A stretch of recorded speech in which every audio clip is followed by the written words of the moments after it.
Welcome back to the Sycamore Basketball Show. In the win over Bradley, you had 4 players in double figures, and 2 of those guys were Brenton Scott and Trey Bennett. They're 2 newcomers that you tend to sometimes raise your voice with, and I know sometimes they drive you nuts. But their ability to score the basketball in a time when not all college basketball teams can score, how important has that been?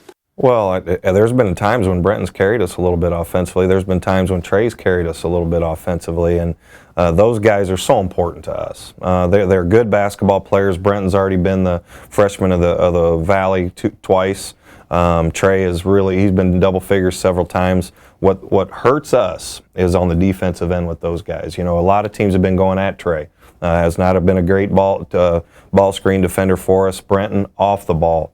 Falls asleep, stands there, gets caught spectating. Now that's all natural for new guys, and both of those Brentons are freshmen, you know, and Trey's been as a junior college player. So this hurts you. This is what we work with on a day-to-day basis.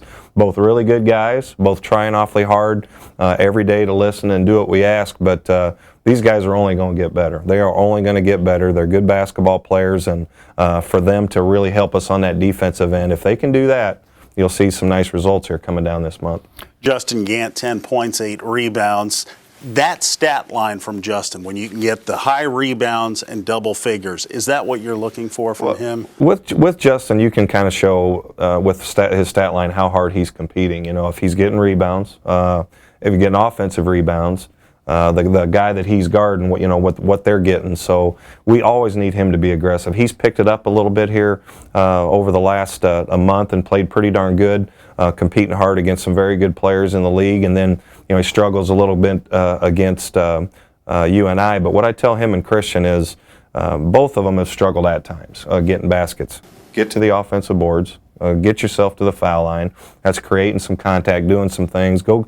You can be as selfish as you want on the offensive glass. So go get us some of those. And if we can get help from them in those areas, it's really going to help us. 3rd year in a row, a nationally ranked team has come to the Holman Center. The Northern Iowa Panthers, who many Terre Haute basketball fans watched dismantle Wichita State just a few nights earlier, come to the Holman Center, and that's a team you're catching them after their circled game all summer when they played maybe the program's best game since 2010. And what struck me was this team has the utmost respect for your program because you still, after all that, got their best effort. Oh, we really did, and that just shows you a veteran, mature team. I could tell, you're hoping maybe they got a little letdown after that, but Jake and I are good friends. Their staff does a great job. Their team, respects our guys, so they got locked in real quick. They enjoyed that win, I'm sure, over Wichita, but they knew coming over here was going to be a tough game, especially after us competing with them over there. But boy, they showed it from the start. That team, they're a high IQ.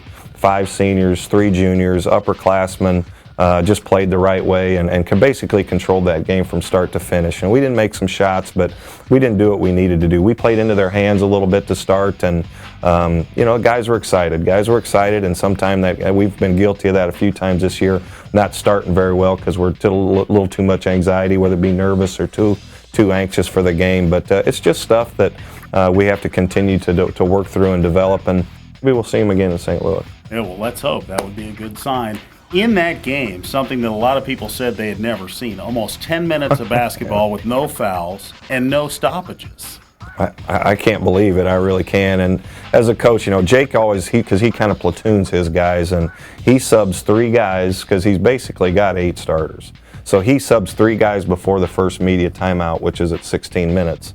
We don't usually. We usually try to get to there unless somebody would get a couple of fouls. And again, there was no stoppage. I probably should. And we stopped play because I called a timeout with 10-something.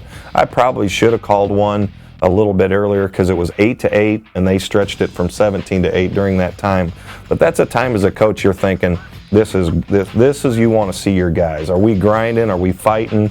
Are we competing? They're tired. But the other team's tired too, and who's going to win? And they kind of won the war of attrition in those minutes. And I probably should have burned one a little bit, so we'll put that one on me. Well, and Seth Tuttle, you mentioned their experience. Seth Tuttle, after that game, said, I was so tired, I was looking in the eyes of the other guys, and it's like one of us is going to do well in this situation. But then conversely, after you have 10 minutes of nonstop basketball, it seemed like you were due all those TV timeouts, and the next 6 minutes of basketball took like a half hour. Yeah, I mean that 3 straight back-to-back timeouts on dead balls, and I don't have that much to say in timeouts anyway. So 3 straight timeouts, that was I tried to have some filler there, let the staff talk and let the guys talk a little bit. It was just a weird game, and there weren't many fouls, weren't many free throws until the second half. So you wonder that how can there be that much difference in the play, but.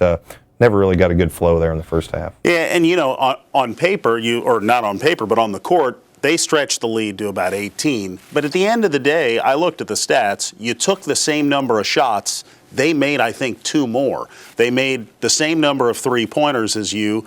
They made 6 more free throws. So this was a game when you looked at the stats and said, how did they lead by 18 at one point? That's a great point, and I just felt like, especially in the second half, that we never got over the hump. We never got into them until like the very end, where I give the guys credit there, they kept playing and competing, but we weren't doing the things throughout the game to give us a chance to keep it tight, see how it was going to be in a tight game like we did there. We came all the way back, took the lead, and had a battle right to the very end, having the ball down 2 with under a minute to go.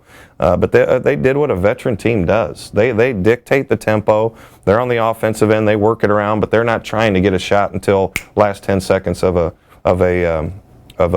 possession. Then on the defensive end, they're not going to let you penetrate them. They're not going to give you gaps. You're going to have to take a contested jump shot, and if you quick shoot against them, it's just jail, because you put something up within 10, you're going right back down and having a guard for another 30 seconds. So they're really good. They're really good, and their IQ is as good as any team, and it's a team that's built to win a championship, and we'll see how things go this month. All right, we'll come back with more of the Sycamore Basketball Show after a quick timeout.